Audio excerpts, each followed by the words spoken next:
English class, English reader special series. और शुरू करते हैं आज के लेसन की द ग्रेट बनियन की एक्सरसाइजेज जो हमने उस दिन छोड़ दी थी, जो नहीं कर पाए थे। Right, so this was your chapter, your lesson. Right, चलिए आज इसे करेंगे हम।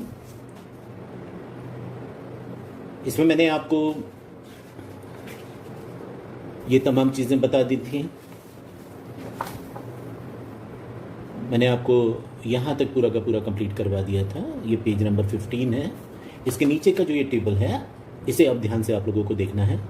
राइट, इसमें लिखा हुआ है, अगर आप देखेंगे कि use UN un and IM IM as prefixes to make antonyms of the words। जैसे हिंदी में दो शब्द आते हैं, एक होता है समानार्थी शब्द और एक होता है विरुद्धार्थी शब्द। वही दोनों जो शब्द हैं वो यहाँ पर अंग्रेजी में कहलाते हैं सिनोनिम्स। सिनोनिम्स मतलब होता है समानार्थी शब्द और एंटोनिम्स होता है विरुद्धार्थी शब्द। तो आप देख रहे हैं ये जो एंटोनिम्स ANTONYMS, एंटोनिम्स मतलब विरुद्धार्थी शब्द बनाने हैं। इसमें प्रीफिक्सेस एक शब्द आ रहा है। प्रीफिक्सेस का मतलब होता है जो कुछ ऐसे शब्द होते हैं, ऐसे वर्ण होते हैं जिनको आप अगर किसी शब्द के सामने लगा दें तो उसका मतलब बदल जाता है। जैसे हिंदी में भी आपने किया है, विचार, उसके आगे सु लगा दिया आपने तो सुविचार, कु लगा दिया तो कुविचार, और इसके अर्थ बदल गए। वैसे ही होता है इंग्लिश में भी, जो शब्द से पहले लगाए जाने वाले जो लेटर्स होते हैं उनको प्रीफिक्सेस कहा जाता है, और कई ऐसे होते हैं जिनके बारे में आगे बताएंगे आपको, जो वर्ड के बाद में लगाए जाते हैं उन्हें हम सफिक्सेस कहते हैं। Prefixes and suffixes. राइट, तो अभी आज इस एक्सरसाइज में UN अन और IM IM दो, अगर हम इन जो शब्द दिए हुए हैं आपके पास, ये जो शब्दों का एक पूरा ग्रुप आपके पास दिया हुआ है, इसमें से किसी में UN अन लगेगा, किसी में IM IM लगेगा, और अगर आप उसको लगाते हैं तो इन शब्दों के विरुद्धार्थी शब्द तैयार हो जाएंगे, यानी एंटोनिम्स तैयार हो जाएंगे। वही हम कर रहे हैं। पहला आप देखेंगे, पहला है एबल। उसके आगे UN वाले कॉलम में आएगा, ये हमने UN लगा दिया है, बन गया अनेबल। Able, enable. एबल का अर्थ आपको पता है, किसी कार्य को करने के लिए आप अगर सक्षम हैं तो उसको एबल कहते हैं, करने के लायक है तो, और नहीं कर सकते, करने के लायक नहीं है तो अनेबल कहलाते हैं, सक्षम, अक्षम। दूसरा वर्ड है पॉसिबल, POSSIBLE, पॉसिबल। इसका आपको अपोजिट वर्ड पता ही है, पॉसिबल यानी जो संभव, और इसका अपोजिट होता है इम्पॉसिबल यानी कि असंभव, which can not be done, impossible. इसके बाद तीसरा शब्द है known, KNOWN, known. Known means जाना पहचाना, अपोजिट होगा अननोन, अनजाना। राइट, आगे बढ़े। मोबाइल। मोबाइल का मतलब वो नहीं जिस पर आप अभी क्लास अपनी देख रहे हैं, मोबाइल फोन्स की बात नहीं हो रही। मोबाइल का मतलब होता है जो गतिमान हो, उसको मोबाइल कहते हैं, जो एक जगह से दूसरी जगह जा सके। इसीलिए पूरा इसे मोबाइल फ़ोन कहते हैं, क्योंकि पहले के जो फ़ोन होते थे वो वायर्स से जुड़े हुए रहते थे और एक ही जगह रखे जाते थे। बाद में ये एक बहुत बड़ी क्रांति आई और हुआ ये कि मोबाइल्स को लेकर आप घूमना शुरू कर दिया आपने, आप घूम सकते थे, मोबाइल एक जगह से दूसरी जगह जा सकते थे, इसीलिए ना मोबाइल फ़ोन्स का नाम दिया गया। तो यहाँ पर मोबाइल फ़ोन की नहीं, उससे यानी जिस शब्द से मोबाइल फ़ोन बना है उसकी बात कर रहे हैं, MOBILE, मोबाइल। और जो मोबाइल होता है उसमें IM पहले लगा दें तो IMMOBILE, इमोबाइल। इमोबाइल मतलब जो गतिमान ना हो, जड़, जिसे हिंदी में कहेंगे आप, जड़ मतलब जो गतिमान ना हो, जो एक ही जगह स्थिर रहे, उसे इमोबाइल कहते हैं। जैसे हमारे मकान, कोई बिजली के खंभे, ये तमाम चीज़ें इमोबाइल हैं, ये एक ही जगह स्थित रहती हैं। अगले पे आते हैं KIND, काइंड। काइंड का मतलब होता है दयालु, और उसका अपोजिट है UN लगा दें, अनकाइंड। अनकाइंड का मतलब होता है जो दयालु ना हो, जो दयालु ना हो, वो अनकाइंड। और फिर आगे बढ़ते हैं, TRUE ट्रू, ट्रू का फॉल्स भी होता है, लेकिन यहाँ पर हमें ये प्रीफिक्सेस लगाकर ही एंटोनिम्स बनाने हैं, इसीलिए UN लगाएंगे तो अनट्रू हो जाएगा। True, untrue, untrue which is not right. False मतलब झूठा होता है, अनट्रू का मतलब जो सच नहीं है वो अनट्रू। झूठ भी नहीं कह रहे हैं इसको, लेकिन ये सच नहीं है। जैसे काइंड में आपने किया, अगर काइंड का वैसे होता है अपोजिट क्रूअल, काइंड का मतलब दयालु, तो क्रूअल का मतलब दुष्ट।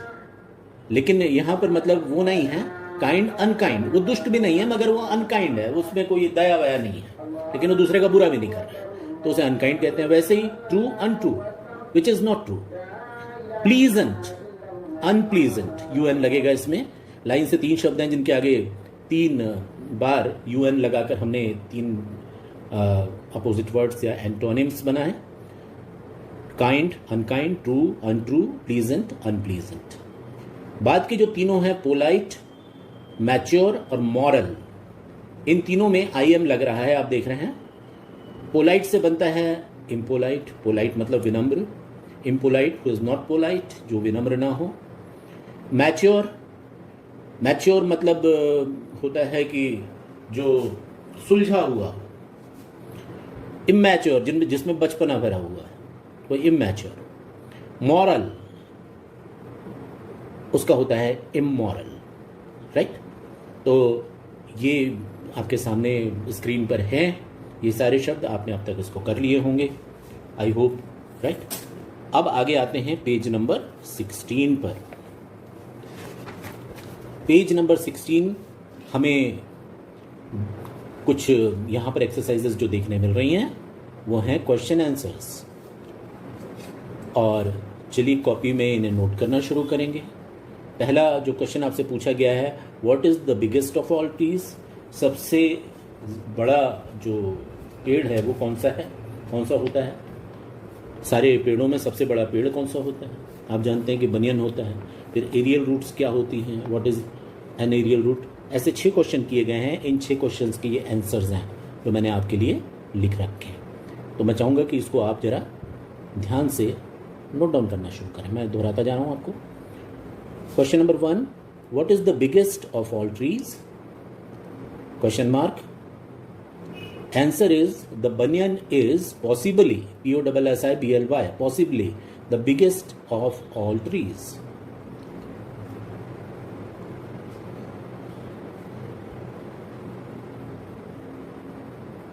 Question number 2, what is an aerial root, AERIAL। सबकी स्पेलिंग्स को ध्यान देते हुए चलना है हमें। एक बार जिन शब्दों को इस्तेमाल कर लिया आपने, इसके बाद उसको ये जीवन भर के लिए आपको याद हो जाना चाहिए। Aerial, AERIAL, what is an aerial root.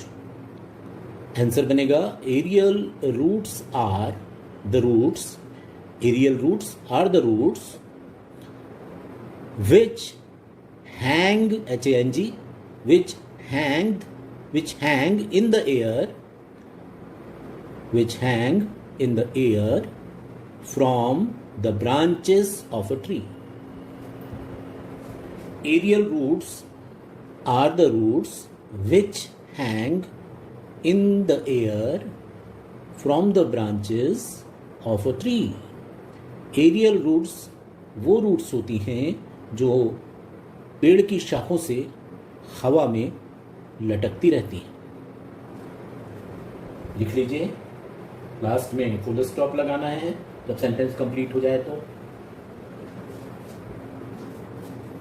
फिर थर्ड क्वेश्चन पे आते हैं अब, what is the popular belief about the बनियन। जो बनियन ट्री है, इसके साथ एक धारणा, एक विचार जुड़ा हुआ है, एक आस्था जुड़ी हुई है। वो क्या है? वो है people believe that, people believe, believe की स्पेलिंग देखिए LIEVE, BELIEVE। People believe that the banyan tree is a God. People believe that the banyan tree is a god and they worship it, WORSHIP, worship it, full stop. मतलब उसे ईश्वर जैसा पूजते हैं लोग। आगे आते हैं, who lives in the banyan tree. Who lives in the banyan tree मतलब जो बनियन ट्री है उस पर कौन रहता है।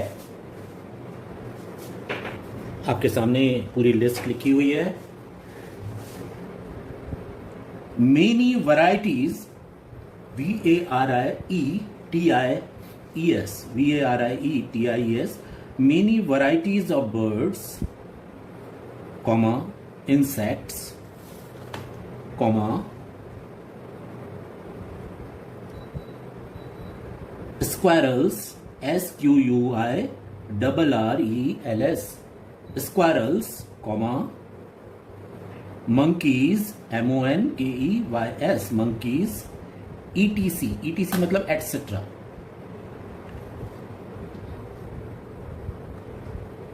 Many varieties of birds, insects, squirrels, monkeys, etc.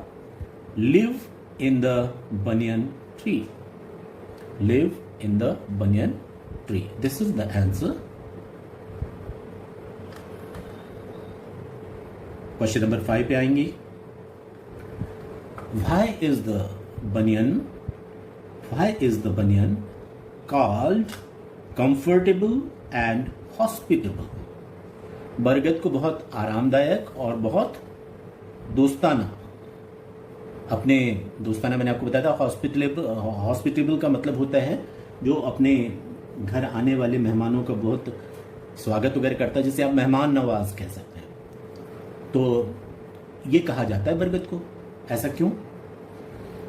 Answer है, देखेंगे, बनियन tree is very shady, SHADY। Banyan tree is very shady मतलब बहुत ज्यादा शेड होती है, बहुत छायादार होता है ये पेड़। Banyan tree is very shady, hence, HENCE, hence very cool, full stop. इस लाइन का मतलब हुआ कि बनियन ट्री बहुत छायादार होता है, इसलिए इसमें बहुत ठंडक रहती है, hence very cool, full stop. आगे लिखेंगे, it has a plenty of space, it has a plenty of space to accommodate accommodate, accommodate,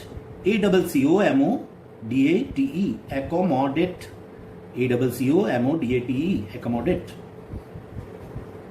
It has a plenty of space to accommodate many birds, comma,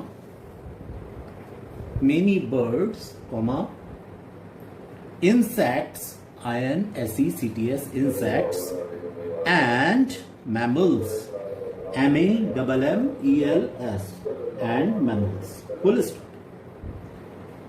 और इसी exercise का last question आपसे किया जा रहा है, how much space does a banyan tree take up to grow.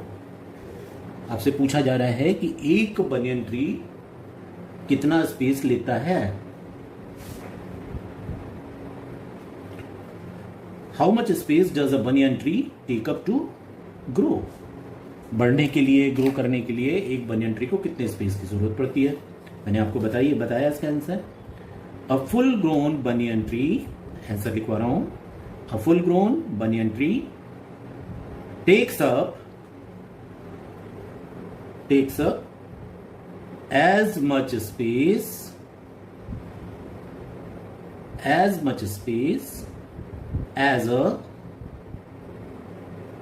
space as a 3-storied building, 3-storied building। मतलब एक बनियन ट्री को लगभग 3 मंजिला इमारत के जितनी जगह की जरूरत पड़ती है बढ़ने के लिए। सो आई होप कि ये सारा कुछ आपने लिख लिया होगा। तो मैं इसे हटा रहा हूं यहां से।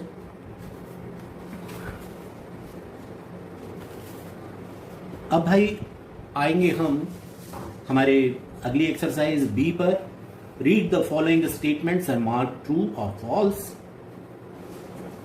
सही है या गलत है, बताना है हमें।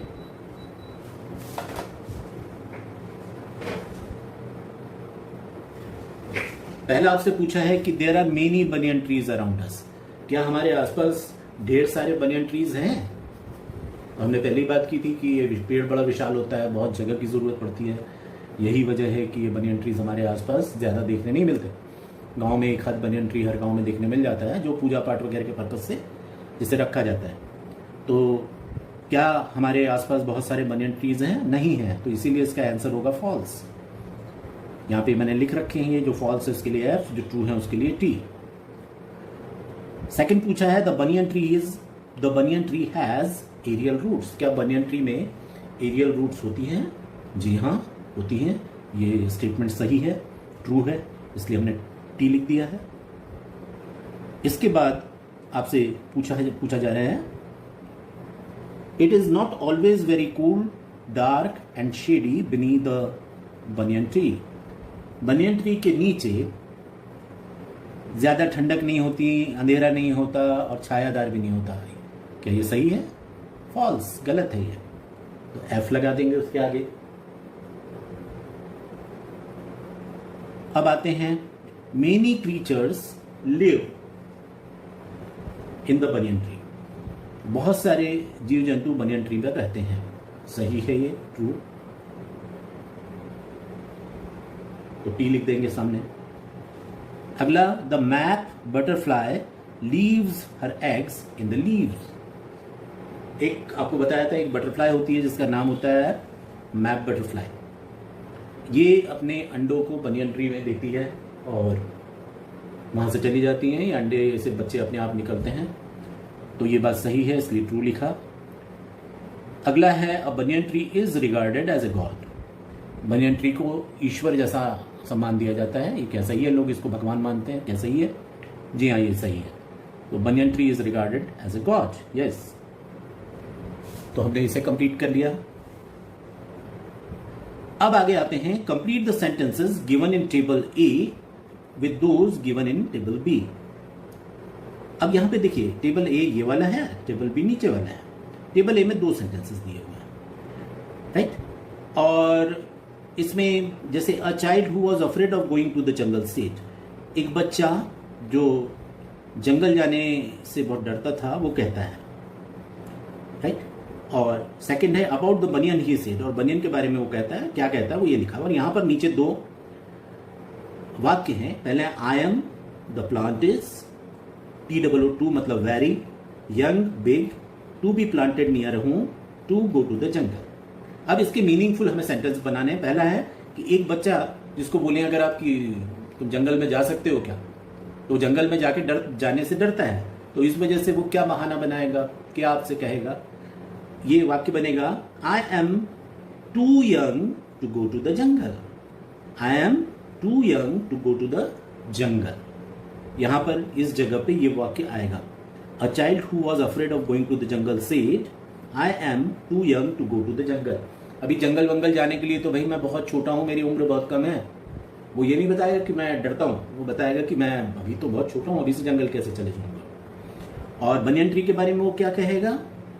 The plant is too big to be planted near home, कि ये जो बरगद का पेड़ होता है ये बहुत बड़ा होता है आगे चलकर, और इसीलिए इसे घर के पास बहुत करीब में नहीं लगाना चाहिए, क्योंकि इसकी जो जड़ें हैं और ऊपर से इसकी ब्रांचेस फैलती हैं, तो बहुत ज़्यादा स्पेस की ज़रूरत होती है, और वो आपके मकान को इसकी ब्रांचेस और जड़ें अगर करीब में लगाया जाए तो नुकसान पहुंचा सकती है। तो यहाँ पे 2 वाक्य हमने इस टेबल से बनाए हैं। I am too young to go to the jungle and the plant is too big to be planted near a home. तो ये हो गया पेज नंबर 16, और आप लोगों की अभी लगभग 23-24 मिनट की क्लास हो गई है। तो फिलहाल मैं आपको यहाँ पर रेस्ट दे रहा हूँ, और बाकी की जो एक्सरसाइजेज हैं वो सॉल्व की हुई हैं, और हम अगले सेशन में ये पूरी एक्सरसाइजेज जो हैं इसको मैं करवाना चाहूँगा आपको, राइट। सो इसको अच्छे से उतारें कॉपी में भी, और सारी चीज़ें करते चलें। Okay, I wish you all the best. Thank you for being with